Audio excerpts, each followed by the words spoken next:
আসসালামু আলাইকুম রহমতুল্লাহি বরকাতুহু। আফরিন নাসমিন রেসিপিতে সবাইকে স্বাগত। আজকে নিয়ে এসেছি খুবই মজাদার কোরবান স্পেশাল কলিজা বুনা। আজকে আমি একটা কলিজা বুনা রেসিপি করতেছি, সবাই অবশ্যই দেখবেন, ভিডিওটা স্কিপ না করে। শুরুতে যারা দেখতেছেন তাদেরকে অনেক ধন্যবাদ, যারা পরে দেখবেন তাদেরকেও অনেক ধন্যবাদ। লাইক দিয়ে ভিডিওটা অবশ্যই শুরু করবেন, যদি ভালো লাগে অবশ্যই সাবস্ক্রাইব করে পাশে থাকবেন। এখানে আমি তেল বসায় দিয়েছি, তারপরে দিয়ে দিচ্ছি কুচি করা পেঁয়াজ কুচি। কেউ চাইলে ব্লেন্ডার করে দিতে পারবেন, আমার কুচি করাটাই সবচেয়ে এভাবে ভালো লাগে, আমি তাই এটা জুস করে দিই নেই। পেঁয়াজটা একটু হালকা লাল হতে থাক, আমি আদা বাটা রসুন বাটাগুলো এখানে দেবো, কিন্তু পেঁয়াজটা একটু বেশি দিতে হবে। এখানে প্রায় আমি আপনার 2.5 কাপের মতো পেঁয়াজ কুচি দিয়েছি। আমি এখানে এক কিলো কলিজা দিচ্ছি, তাই এখানে 2.5 কাপের মতো পেঁয়াজ কুচি দিয়েছি। আর দিয়ে দিচ্ছি আদা রসুন বাটা 1 টেবিল চামচ, তরকারি টেবিল চামচে দিয়েছি, 1 টেবিল চামচ। দিয়ে দিচ্ছি স্বাদ মতো লবণ। এর আগে আমি কলিজাটা ভালো করে একটু হলুদ দিয়ে সিদ্ধ করে নিয়েছিলাম, পানিটা ভালো করে ফেলে দিয়েছি। আদা রসুন দেওয়ার পরে, হলুদ দেওয়ার পরে এখন ধনিয়ার গুঁড়া, মরিচের গুঁড়া সব কিছু অ্যাড করতেছি।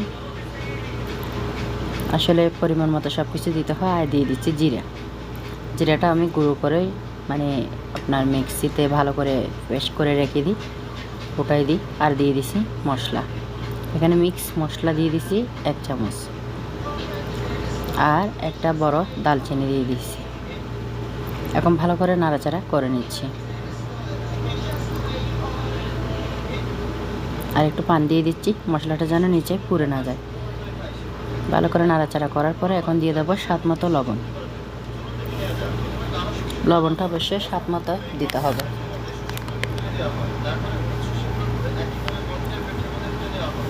এখন দিয়ে দেবো আমি এখানে 2টি তেজপাতাটাও এখন ভালো করে নেড়ে চেড়ে নেব। এলাচি দিয়ে দিচ্ছি কয়েকটা, এলাচিটা আমি একটু সবসময় বেশি দিই। আর দিয়ে দিচ্ছি কলিজাটা আমি আগে বলেছি একটু ভালো করে সিদ্ধ করে নিয়েছিলাম। আর এখানে এক টুকরা শুধু আমি মাংস দিয়েছি কলিজার সাথে, ওই আমার বাচ্চার জন্যে। আমার ছেলেটা অবশ্যই কলিজা ভালোবাসে না, তাই ওর জন্য একটা মাংস দিয়েছি এখানে। মাশাআল্লাহ কলিজাটা খুব ভালো ছিল, খেতেও অনেক মজা হয়েছিল।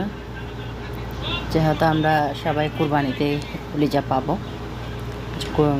গরুর কলিজাটা বাচ্চাদের খেতে ভালো লাগে, কিন্তু আমার ছেলে খায় না, মেয়েটা একটু খায়, ছেলে একদম ভালোবাসে না। আমার কিন্তু কলিজা অনেক প্রিয়।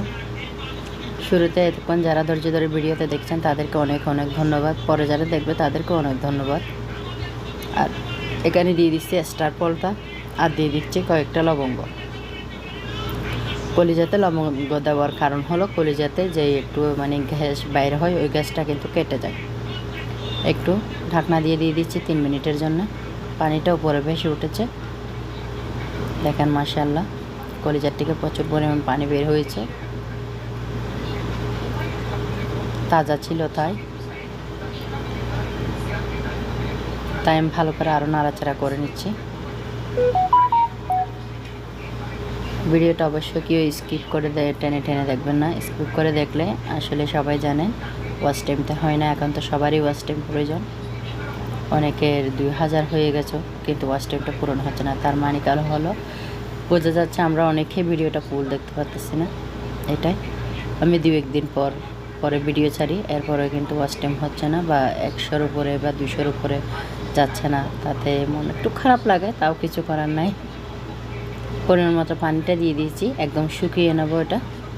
পানিটা আমি আমার পরিমাণ মতো দিয়েছি যেন ভালো করে সিদ্ধ হয়ে যায়।